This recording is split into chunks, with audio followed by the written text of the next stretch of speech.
মশা থেকে বাঁচতে ঘরে ধোঁয়া দেওয়ার সময় আগুন। শেখ হাসিনার পতনের পর দলে দলে ভারতে পালানোর তথ্য ভুয়া। জানাবো গ্রেনেড হামলার সব আসামিকে খালাস দেয়ার তীব্র প্রতিক্রিয়া জানালেন নাসিম। হবিগঞ্জ আধিপত্য বিস্তার নিয়ে দুই গ্রুপের গোলাগুলি, আহত 40। এবং সর্বশেষ জানাবো আদানির চুক্তি বাতিলের পথ খুঁজছে বাংলাদেশ। শুনছিলেন সংবাদ শিরোনাম, এবারে বিস্তারিত। মশা থেকে বাঁচতে ঘরে ধোঁয়া দেওয়ার সময় আগুন।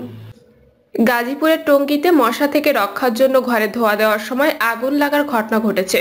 ফায়ার সার্ভিসে দুটি ইউনিট 1.5 ঘন্টা চেষ্টায় আগুন নিয়ন্ত্রণ করেছে, তবে আগুনে পুড়ে গেছে বসতঘর। দিবাগত রাত 8টায় টঙ্গীর দত্তপাড়া এলাকায় সাইদ মৃধা রোদের মঈনুদ্দিন মিয়ার বাসায় এই অগ্নিকাণ্ডের ঘটনা ঘটে। প্রত্যক্ষদর্শীরা জানান, দত্তপাড়া এলাকায় মঈনুদ্দিন মিয়ার বাসার সন্ধ্যায় বসতঘরে ধোঁয়া দেওয়ার সময় টিন শেডে আগুন লাগে। তাৎক্ষণিকভাবে ফায়ার সার্ভিসকে খবর দিলে ঘটনাস্থলে ফায়ার সার্ভিসের দুটি ইউনিট পৌঁছায়। ফায়ার সার্ভিস ও এলাকার জনগণের সহযোগিতায় আগুন নিয়ন্ত্রণে আসে। টঙ্গী ফায়ার সার্ভিসের ইনচার্জ শাহিন আলম জানান, 1.5 ঘন্টার চেষ্টায় আগুন নিয়ন্ত্রণে আসে। অগ্নিকাণ্ডে 5টি টিন শেড রুম পুড়ে গেছে। ক্ষয়ক্ষতির পরিমাণ 4 থেকে 5 লাখ টাকা হবে বলে তাৎক্ষণিক জানান তিনি। শেখ হাসিনার পতনের পর দলে দলে ভারতে পালানোর তথ্য ভুল। গত 5ই আগস্ট গণবিপ্লবের মুখে দেশ ছেড়ে পালিয়ে যান সাবেক প্রধানমন্ত্রী শেখ হাসিনা। এরপর ভারতীয় সংবাদ মাধ্যমগুলো খবর প্রকাশ করছে থাকে বাংলাদেশে সংখ্যালঘুরা নির্যাতনের শিকার হচ্ছে। এই কারণে অনেকে পালিয়ে ভারতে চলে যাচ্ছেন, তবে সংবাদ মাধ্যম তা হিন্দু জানিয়েছেন এ ধরনের কোনো ঘটনা ঘটেনি। হাসিনা সরকারের পতনের পর দলে দলে মানুষের ভারতে পালিয়ে যাওয়া বা ভারতে ঢোকার কোনো চেষ্টা হয়নি। দ্য হিন্দু বাংলাদেশ ভারত সীমান্তে অবৈধ অনুপ্রবেশ চেষ্টায় একটি তথ্য প্রকাশ করেছে। এতে দেখা গেছে, গত 5ই আগস্টের পর থেকে 27শে নভেম্বর পর্যন্ত ভারতীয় সীমান্তরক্ষী বাহিনী BSF 1393 বাংলাদেশিকে আটক করেছিল। অপরদিকে শেখ হাসিনার পতনের আগে চলতি বছরের 1 জানুয়ারি থেকে 4 আগস্ট পর্যন্ত 1144 জনকে অনুপ্রবেশের সময় আটক করেছিল BSF, যার অর্থ সরকারের পতনের পর হাজার হাজার মানুষের সীমান্ত পাড়ি দেওয়ার কোনো চেষ্টার ঘটনা ঘটেনি।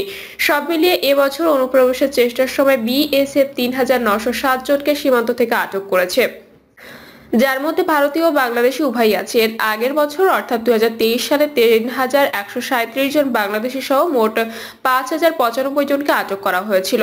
অপরদিকে চলতি বছরের 1 জানুয়ারি থেকে 4 আগস্ট পর্যন্ত 873 জন ভারতীয় বাংলাদেশে অনুপ্রবেশের চেষ্টা করেছে। সরকার পতনের পর 5ই আগস্ট থেকে 27শে নভেম্বর পর্যন্ত 388 ভারতীয় বাংলাদেশে কোনো কাগজপত্র ছাড়া ঢোকার চেষ্টা করেছে।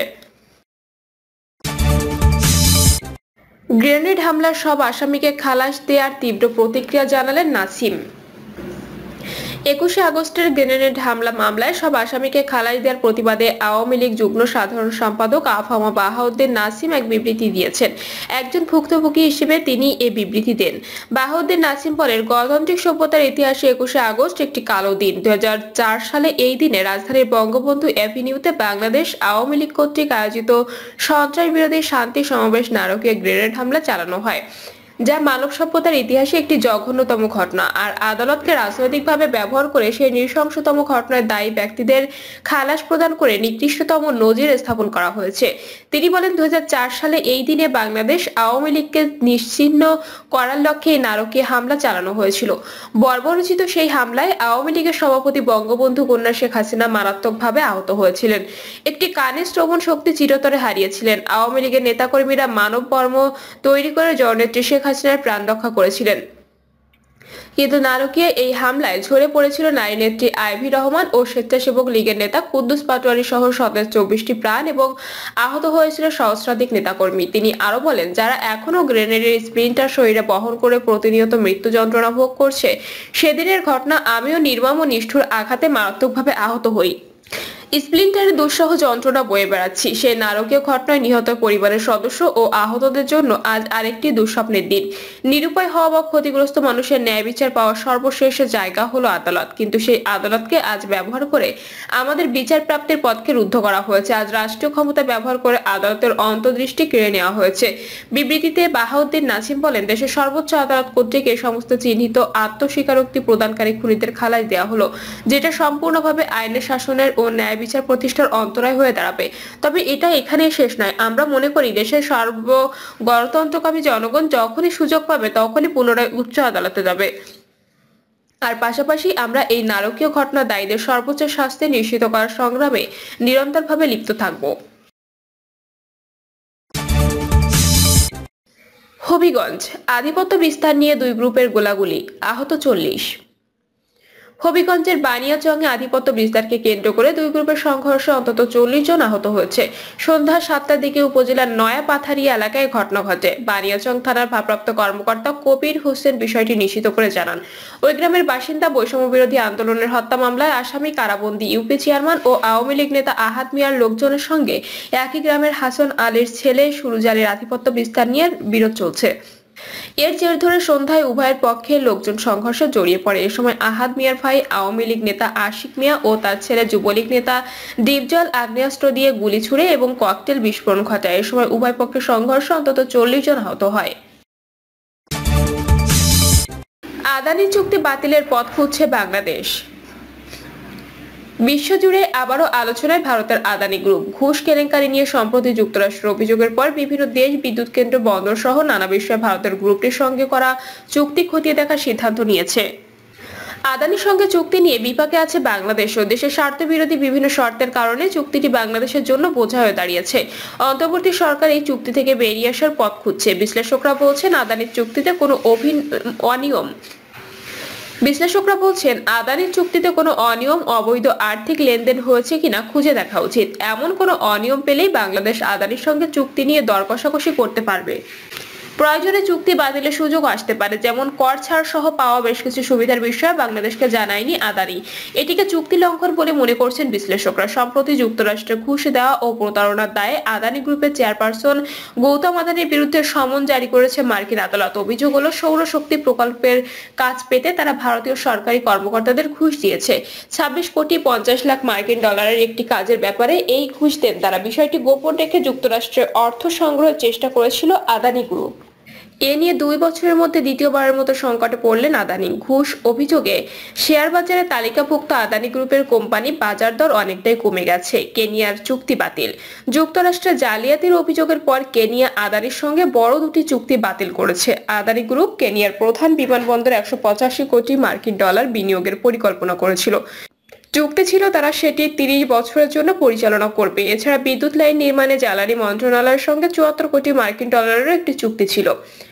ঘুষে জালিয়াতি অভিযোগের পর শ্রীলঙ্কা ও আদানি গ্রুপের সঙ্গে বিদ্যুৎ চুক্তি খতিয়ে দেখার সিদ্ধান্ত নিয়েছে। দেশটির নতুন সরকার আগের সরকারের সময় চূড়ান্ত করা আদানি গ্রিন এনার্জির মান্নার এবং পুনরিয়নের বায়ুবিদ্যুৎ প্রকল্প পুনর্বিবেচনা করছে।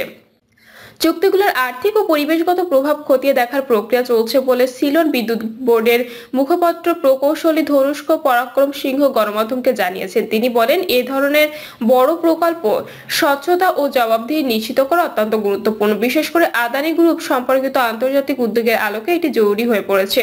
অন্যদিকে কলম্বোয় আদানি গোষ্ঠীর মালিকানাধীন একটি বন্দরকে ঋণ দেওয়ার সিদ্ধান্ত থেকে সরে আসতে পারে আমেরিকার সরকারি সংস্থা ডেভেলপমেন্ট ফিনান্স কর্পোরেশন। তারা বিষয়টি পুনর্বিবেচনা করে দেখছে। 2015 সালে ভারতের প্রধানমন্ত্রী নরেন্দ্র মোদী বাংলাদেশ সফরের সময় তার ঘনিষ্ঠ দুই ব্যবসায়ী রিলায়েন্স ও আদানির জন্য বিদ্যুৎ ব্যবসার বিষয়ে তৎকালীন প্রধানমন্ত্রী শেখ হাসিনার সঙ্গে আলোচনা করেন। মোদী সফরের 2 মাসের মাথায় আদানি পাওয়ারের সঙ্গে একটি সমঝোতা স্মারক সই করে বিদ্যুৎ উন্নয়ন বোর্ড। প্রাথমিকভাবে বাংলাদেশের ভেতরে একটি বিদ্যুৎ কেন্দ্র করার প্রস্তাব ছিল আদানির। তবে সমঝোতা 2 বছর পর 2017 সালে ভারতের ঝাড়খণ্ড রাজ্যের গোড্রায় 1498 মেগাওয়াট সক্ষমতায় একটি কয়লা বিদ্যুৎ কেন্দ্র স্থাপনের চুক্তি করা হয়। চুক্তি অনুযায়ী এই কেন্দ্র থেকে 25 বছর বিদ্যুৎ কিনতে পিডিবি। দীর্ঘমেয়াদী এই চুক্তির পরতে পরতে রয়েছে অসমতা। চুক্তিতে এমন অনেক শর্ত আছে যেগুলোর কারণে 25 বছরে বাংলাদেশ থেকে প্রায় 3,75,000 কোটি টাকা বাড়তি নিয়ে যাবে আদানি। চুক্তি অনুযায়ী বাংলাদেশ 3 মাস অন্তর কত বিদ্যুৎ নেবে তা আগেই ঘোষণা করতে হবে। যদি বাংলাদেশ এর চেয়ে কম বিদ্যুৎ নেয় তাহলেও ঘোষিত পরিমাণের সমান দাম পরিশোধ করতে হবে। অথচ বাংলাদেশে যেসব বেসরকারি বিদ্যুৎ কেন্দ্র আছে সেগুলোর সঙ্গে এমন কোনো শর্ত নেই। চুক্তি অনুযায়ী এই কেন্দ্র থেকে পিডিবি কখনোই 34% নিচে বিদ্যুৎ নিতে পারবে না। কম বিদ্যুৎ নিলে 34% বিদ্যুৎ উৎপাদনের যত কয়লা ব্যবহার করা হতো তার দাম ও কয়লা পরিবহনের খরচের অর্থ দিতে হবে। প্রতি ইউনিট বিদ্যুৎ উৎপাদনে কয়লার পরিমাণ ক্যাপাসিটি পেমেন্ট বেশি ধরা হয়েছে। আদানির সঙ্গে চুক্তিতে কয়লা সিস্টেম লস করা হয়েছে 1.10%। দেশের অন্য কয়লা ভিত্তিক বিদ্যুৎ কেন্দ্রের চুক্তিতে এমন বিধান নেই। দেরিতে বিল পরিশোধের জন্য বছরে 15% সুদ ধরা আছে আদানির চুক্তিতে, যা পায়রায় নেই। পায়রা ও রামপাল চুক্তিতে অনাকাঙ্ক্ষিত ঘটনার জন্য উভয় পক্ষই একে অপরের বাধ্যবাধকতা থেকে অব্যাহতি পাবে। তবে আদানির চুক্তিতে বলা হয়েছে এমন কোনো ঘটনায় বাংলাদেশ যদি বিদ্যুৎ না কিনতে পারে তবে ক্যাপাসিটি চার্জ, জরিমানা সহ সব পাওনা দিতে হবে। একই কারণে যদি আদানি বিদ্যুৎ সরবরাহ করতে না পারে তবে পিডিবি কে কোনো ধরনের ক্ষতিপূরণ দিতে তারা বাধ্য থাকবে না। এছাড়া যদি রাজনৈতিক কোনো কারণে আদানির বিদ্যুৎ কেন্দ্রটি ক্ষতিগ্রস্ত হয় সেটা মেরামত ও সংশ্লিষ্ট সব খরচ পিডিবি কে দিতে হবে। রামপাল বা পায়রা বিদ্যুৎ কেন্দ্রের ক্ষেত্রে এর সম্পূরক খরচ দিতে হবে না। গত অর্থ বছর আদানির কেন্দ্রটি থেকে বিদ্যুৎ কেনা হয়েছে প্রায় 816,77,77,000 ইউনিট। এই বিদ্যুৎ উৎপাদনের গড় ক্যাপাসিটি চার্জ পড়েছে 6 টাকা 60 পয়সা এবং রক্ষণাবেক্ষণে এই পরিচালন খরচ 1 টাকা। জ্বালানি খরচ প্রতি ইউনিটের জন্য 7 টাকা 54 পয়সা, অর্থাৎ আদানির বিদ্যুৎ কেনার গড়ে খরচ হয়েছে 15 টাকা 14 পয়সা। চুক্তিতে অসম সুবিধার জন্য আদানির O&M খরচও অন্য কয়লা ভিত্তিক কেন্দ্রের চেয়ে বেশি দিতে হচ্ছে। প্রিয় দর্শক, এই ছিল এখনকার সর্বশেষ সংবাদ। আপডেট সব সংবাদ পেতে চ্যানেলটি সাবস্ক্রাইব করে বেল আইকনটি ক্লিক করে রাখুন।